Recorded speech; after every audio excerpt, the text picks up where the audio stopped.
Assalamualaikum warahmatullahi wabarakatuh. Bismillah, alhamdulillah, salatu wassalamu ala rasulillah wa ala alihi wa sahbihi wa kulli man tabi'ahu bi ihsanin ila yaumil qiyamah ma ba'da.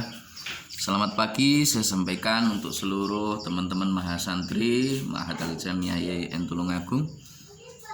Ini di Madin Ula kelas 1, 2, 3, dan 4. Pagi hari ini kita bisa melanjutkan kembali untuk ngaji kita kitab Aqidatul Awam. Mudah-mudahan diridhai oleh Allah, menjadi ilmu yang barokah, manfaat fid dini wad dunya wal akhirah, amin.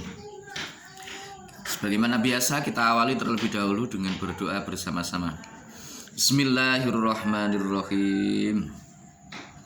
Nawaitu ta'alluma li naili ridallahi wa izalatil jahli an nafsi wa khairihi wa li syukrin ni'mati wa li ihya'id dini biniyatin sadiqatin ma'ad tawakkuli nawaitu ta'alluma li naili ridallahi wa izalatil jahli an nafsi wa ghairihi wali syukrin ni'mati wali ihya'id dini biniyatin sadiqatin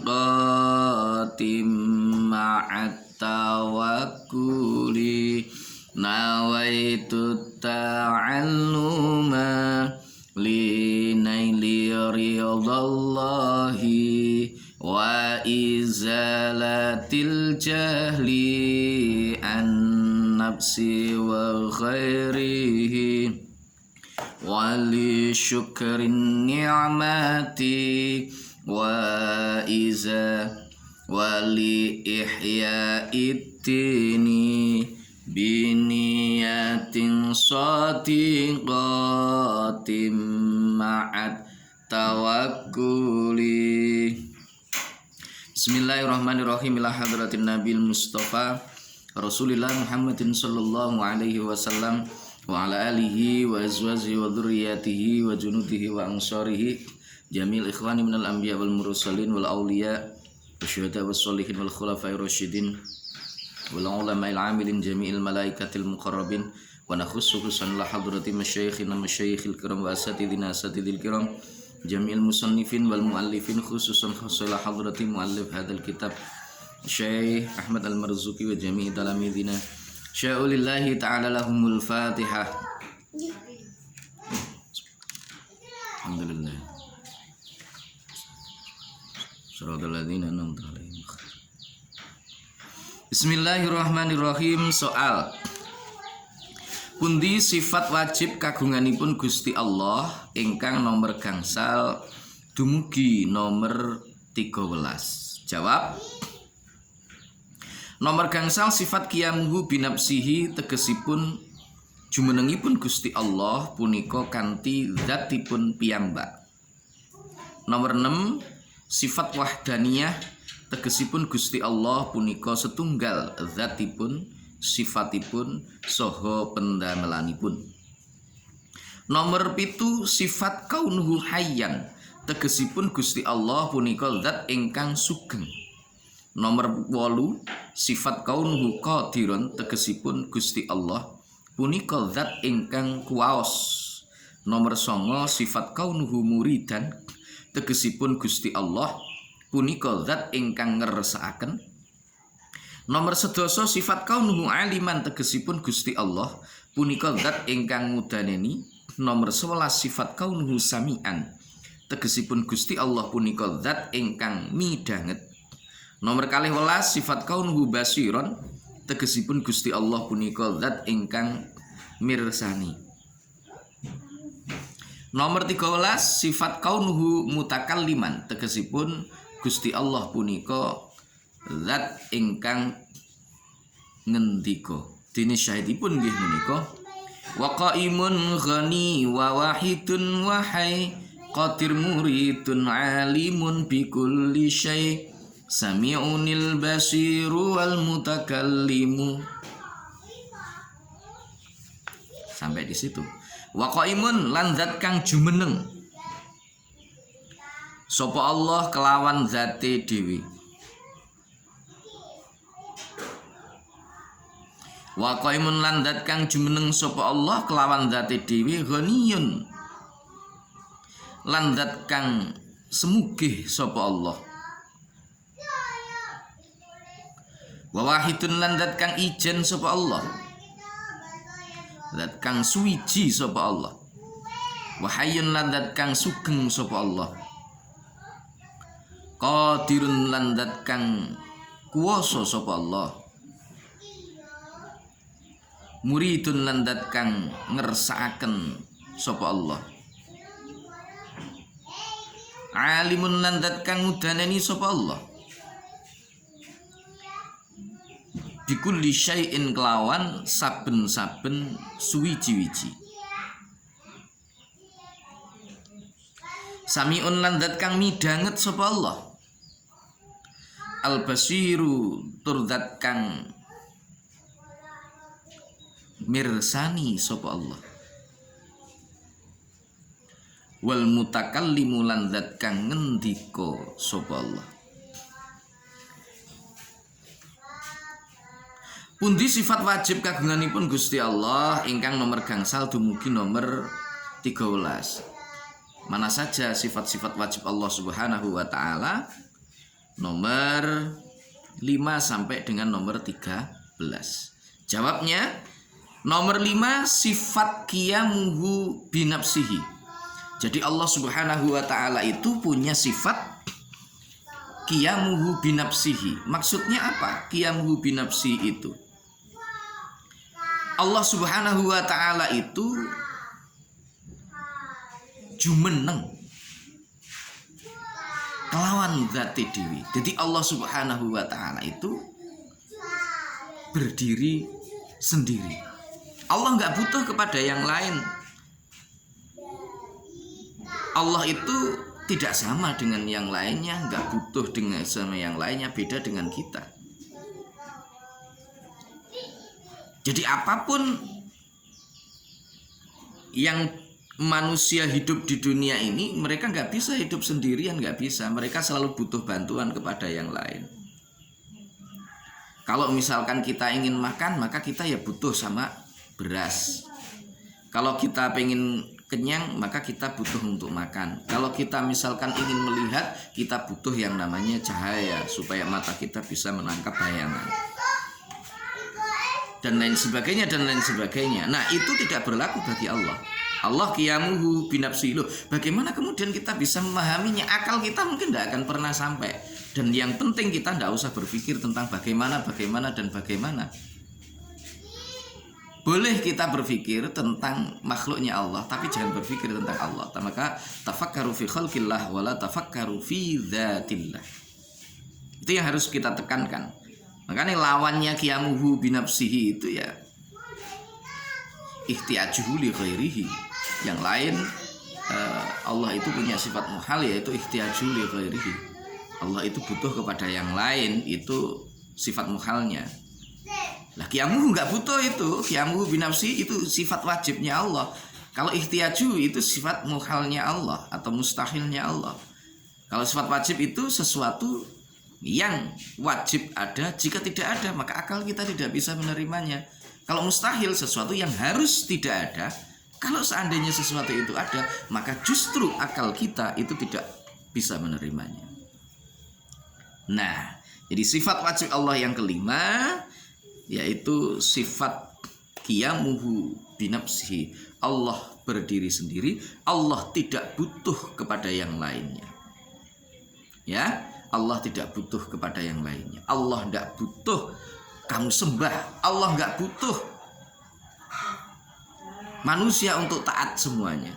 Jadi di parel lamun seandainya seluruh umat manusia di dunia ini semuanya mau ibadah kepada Allah, Allah nggak akan bertambah kok kerajaannya. Allah tidak akan bertambah kemuliaannya karena memang Allah sudah mulia. Seandainya seluruh umat di dunia ini semuanya maksiat kepada Allah, maka Allah Subhanahu wa taala itu juga tidak akan turun derajatnya. Nah, oleh sebab itu Allah qiyamuhu binafsi, tidak butuh kepada yang lainnya. Allah berdiri sendiri, tidak butuh kepada yang lainnya. Kalau kita ibadah, maka bukan Allah butuh terhadap ibadah kita, tetapi sungguhnya kitalah yang butuh terhadap ibadah itu. Gitu ya. Nomor 6, sifat wahdaniyah tegesipun Gusti Allah punika setunggal datipun sifatipun saha pendamel anipun. Jadi Allah itu bersifat wahdaniyah, Maha Esa. Esa dalam perbuatannya, esa dalam sifatnya, esa dalam zatnya, dan seterusnya dan seterusnya. Loh, bagaimana Allah Subhanahu wa taala itu kok esa dalam sifatnya? Artinya tidak ada sesuatu yang bersifat sebagaimana Allah, sifat Allah Subhanahu wa taala. Kok Allah tunggal atau esa dalam perbuatannya? Maksudnya Allah apa? Tidak ada segala sesuatu yang menyamai perbuatan dari Allah Subhanahu wa taala. Zatnya bagaimana? Berarti tidak ada sesuatu yang menyamai zatnya Allah Subhanahu wa taala. Maka laisa kamitslihi syai'un, tidak ada sesuatu yang menyamai Allah Subhanahu wa taala, enggak ada sesuatu yang sepadan dengan Allah Subhanahu wa taala. Boleh kita punya keinginan, boleh kita berbuat, tetapi ketahuilah bahwa segala sesuatu itu terjadi karena takdirnya Allah Subhanahu wa taala. Boleh kita berkehendak, tetapi semua tergantung terhadap kehendak Allah. Makanya nggak ada yang bisa menentang kehendaknya Allah. Nggak ada orang yang bisa menghalang-halangi perbuatan dari Allah Subhanahu wa taala. Itulah makna bahwa Allah itu wahdaniyah. Allah itu esa, esa dalam perbuatannya, esa dalam zatnya, esa dalam sifatnya. Karena nggak akan ada sesuatu yang sama dengan Allah Subhanahu wa taala. Qul huwallahu ahad, Allahus samad, lam yalid wa lam yulad wa lam yakul lahu kufuwan ahad. Tidak ada satu pun yang menyamai Allah Subhanahu wa taala. Berikutnya nomor 7, sifat kaunuhu hayyan tegesipun Gusti Allah punika zat ingkang sugeng. Jadi Allah Subhanahu wa taala ini adalah zat yang maha hidup. Tidak mungkin Allah Subhanahu wa taala itu mati. Allah itu hidup bahkan sampai ketika seluruh jagat raya ini semua digulung, sudah terjadi kiamat, tidak ada lagi kehidupan di dunia, Allah tetap hayyun, Allah tetap hidup.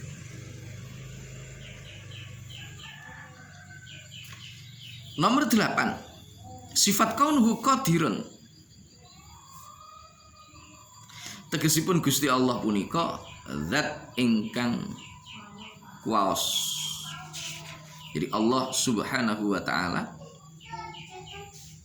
itu adalah zat yang maha kuasa. Allah Subhanahu wa taala ini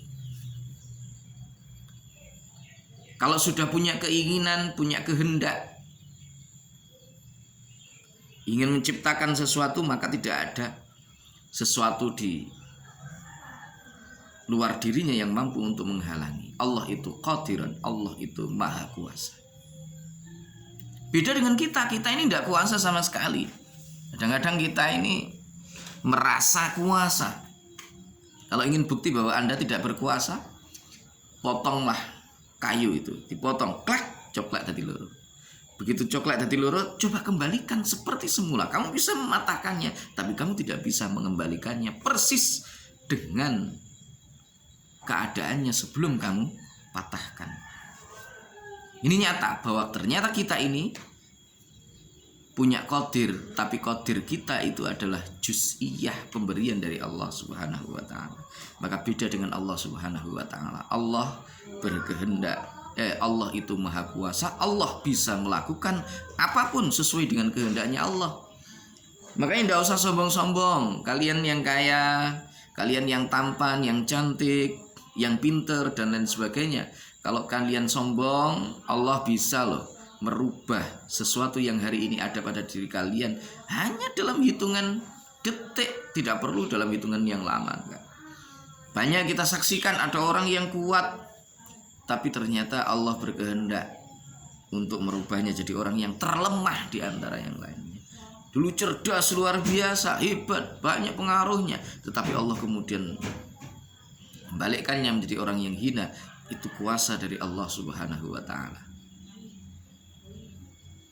Karena Allah itu idza arada syai'an ay yaqula lahu kun fayakun. Ketika Allah berkehendak, maka Allah tinggal bersabda kun fayakun. Sudah terjadi.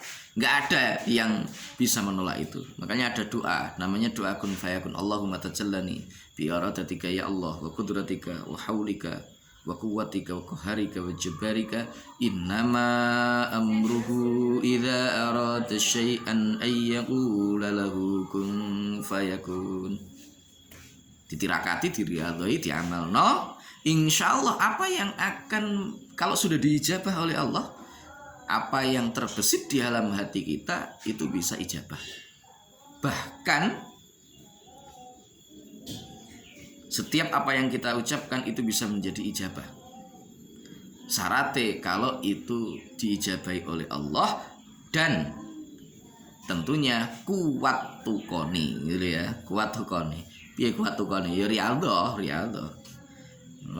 Ilmu itu lek enggak diriadhoi ya ora enak apa-apane. Jadi cerita tok, cuma sekedar menjadi cerita aja kalau tidak diriadhoi. Makanya kalau pengen ilmu kita ini punya ioni, kalau pengen punya ioni, maka syaratnya ya harus diriadhoi, ditirakati. Karena ilmu itu bukan sekedar kita bercerita tentang riwayat-riwayat saja, enggak. Imam Al-Ghazali itu menyebutkan al-ilmu nurun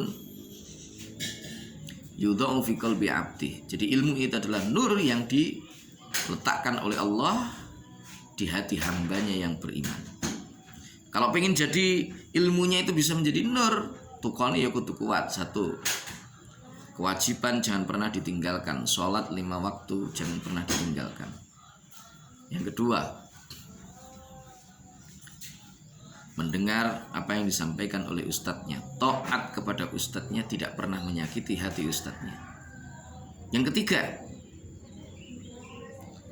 sesuatu yang kita makan harus berasal dari sesuatu yang halal. Yang keempat, taat dan patuh kepada orang tua. Dan yang kelima adalah kudu ditirakati atau diriadhoi. Itu kalau kita kepingin ilmu kita itu bisa menjadi nur, ilmu kita ini bisa menjadi atau punya ioni, enek barokah, enek manfaate, yaitu harus. Tapi kalau sekedar ya pokoknya pinter dihafal begini begitu dan seterusnya, itu tidak akan menjadi nur, ya hanya sekedar cerita-cerita aja. Banyak orang sing pinter cerita, pinter ngomong, tapi jauh dari nur itu. Karena Imam Ghazali dawuh ngoten. Wes berikutnya, yang nomor 9, sifat kaunuhu muridan, Allah itu maha menghendaki. Jadi kalau Allah sudah berkehendak, ya nggak ada yang bisa menentangnya, nggak ada. Sudah, kamu mau apa menentang kekuasaan dari Allah? Sombong, mentang-mentang kamu punya kekuasaan, mentang-mentang kamu punya misalkan jabatan yang tinggi, mentang-mentang punya harta yang banyak, mentang-mentang punya ini dan itu dan seterusnya, berani sombong. Allah idza arada syai'an ayyakula lahu kun fayakun. Allah ngersakne ya sudah, bisa habis semuanya itu, hitungan detik. Bahkan kun fayakun langsung itu bisa Allah Subhanahu wa taala. Gak ada yang bisa menolak keinginan dari Allah, gak ada yang bisa menolak segala sesuatu yang telah dikehendaki oleh Allah Subhanahu wa taala. Nah, oleh sebab itulah maka tanamkan bahwa kita itu sadar dan tahu betul Allah itu muridan, Allah itu qadiran. Kalau kamu jadi orang yang hebat, kamu sukses, kamu jadi orang yang kuasa, maka rendahkan dirimu dan sadari bahwa Allah lah yang qadir, Allah lah yang muridan maksudnya. Sehingga kalau kamu sadar seperti itu, gak akan ada muncul rasa kesombongan di dalam dirimu. Ketika kamu dalam keadaan terpuruk, ketika kita semuanya dalam keadaan terpuruk, jadi wong melarat, orang duit dan lain sebagainya, tetap kita itu punya harapan, roja. Mengapa? Karena kita sadar betul bahwa ketika Allah berkehendak, Allah bisa merubah nasib kita hanya dalam hitungan detik. Maka nggak ada kesuksesan atau apapun itu yang menjadi monopoli orang kaya, anaknya orang-orang sukses saja enggak. Orang miskin jadi orang kaya banyak. Anaknya orang kaya jadi melarat pirang-pirang. Anaknya orang pintar jadi bodoh pirang-pirang. Anaknya orang miskin tidak berpendidikan, tidak punya apa-apa, jadi profesor pirang-pirang. Artinya apa? Dari situ kemudian kita tahu bahwa Allah lah yang punya qadir, Allah yang pura murid. Semuanya tergantung terhadap keinginan dan kehendak dari Allah Subhanahu wa taala. Oleh karena itu, jangan pernah merasa berputus asa, jangan pernah kemudian merasa bahwa kamu ditinggal oleh Allah, kamu kemudian putus harapan. Kalau kamu kaya kemudian merasa bahwa itu adalah milikmu sendiri, kamu punya jabatan, kamu merasa paling berkuasa di antara yang lain. Jangan, karena semua itu sesungguhnya hanyalah titipan dari Allah Subhanahu wa taala. Kemudian yang nomor 10, sifat kaunuhu aliman, Allah itu Maha mengetahui. Jangan merasa aman dari awasan atau pengawasan dari Allah Subhanahu wa taala. Allah itu Maha mengetahui apa yang dilakukan oleh makhluknya. Apa yang tidak diketahui oleh Allah? Enggak ada. Oleh karena itu, jangan merasa aman ketika kita melakukan kesalahan, kemaksiatan. Istighfar terus, karena semua itu dilihat dan diketahui oleh Allah Subhanahu wa taala. Sami'an, Allah mendengar, bahkan besitan hati di dalam diri kita itu Allah tahu loh. Ya, Allah itu tahu. Makanya jangan lek rasan-rasan barang itu, wah Allah tahu itu. Makanya kalau buka jamiah ya rasan-rasan ya rasan-rasan di tempat yang Allah tidak pernah tahu di mana tempatnya. Nek ngendi kuwi ya ora enek nggone, dimanapun kita berada di situ Allah itu mengetahui kok. Kalau pengen tidak dilihat ya keluar saja dari buminya Allah, dari bawah langitnya Allah. Lihat kemana itu tempatnya? Ya nggak ada. Berarti kan begitu toh. Jadi ini penting untuk kita ketahui supaya apa? Kita ini jadi orang nggak sakarepe dhewe. Allah itu aliman, sami'an, basiron, juga melihat. Bahkan Allah itu melihat semut hitam yang kecil di atas batu hitam di tengah malam yang gelap gulita. Itu Allah melihat. Maknanya terus piye? Maknanya berarti tidak ada sesuatu yang lepas dari pengawasan Allah. Nggak ada sesuatu yang lepas dari pengawasan Allah. Karena itu jangan sampai ada di antara kita yang merasa lepas dari pengawasan Allah Subhanahu wa taala. Kalau itu kemudian kita tanamkan di dalam hati, kita sadar betul itu, maka insya Allah kehidupan kita akan senantiasa lurus. Kehidupan kita akan senantiasa berada di dalam garis-garisnya Allah Subhanahu wa taala. Kalau kita jadi orang yang hebat, kita jadi orang sukses, kita dipuji oleh banyak orang, di situ justru kita semakin menyadari bahwa semua adalah titipan Allah, dan semakin kita sadar dan menundukkan kepala, tidak menyombongkan diri di hadapan Allah Subhanahu wa taala. Yang nomor 13, Sifat kaunuhu mutakaliman, tegesipun Gusti Allah punika zat ingkang ngendika. Jadi Allah Subhanahu wa taala ini zat yang maha berbicara. Makanya Al-Qur'an itu disebut kalamullah. Al-Qur'an itu adalah kalamnya Allah Subhanahu wa taala. Karena itu kalamnya Allah pasti benarnya. Jadi Al-Qur'an itu pasti benarnya, nggak ada yang berani untuk mengatakan, siapapun itu umat Islam kok berani mengatakan Al-Quran itu salah, maka tersesat dia. Ya, Al-Quran itu pasti benarnya. Kalau tafsirnya boleh jadi itu salah. Ini yang harus dipahami.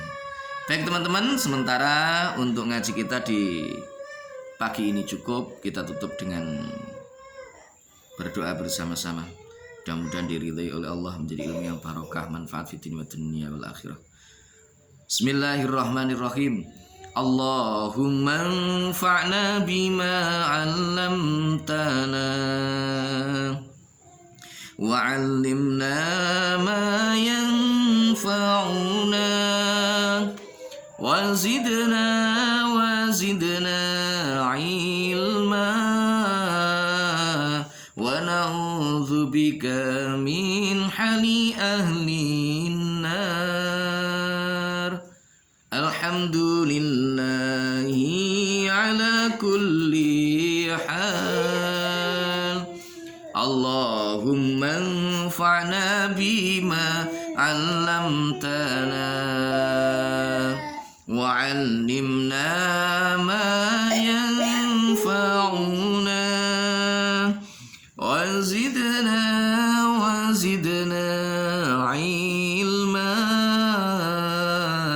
ونعوذ بك من حال أهل النار. الحمد لله على كل حال. Terima kasih, semoga bermanfaat. Mohon maaf atas segala kesalahan. Wallahul muwaffiq ila aqwamit thoriq. Billahi taufiq wal hidayah minar rasul sallallahu alaihi wasallam. Asy-syafa wa tarbiyah. Tsumma assalamu alaikum warahmatullahi wabarakatuh.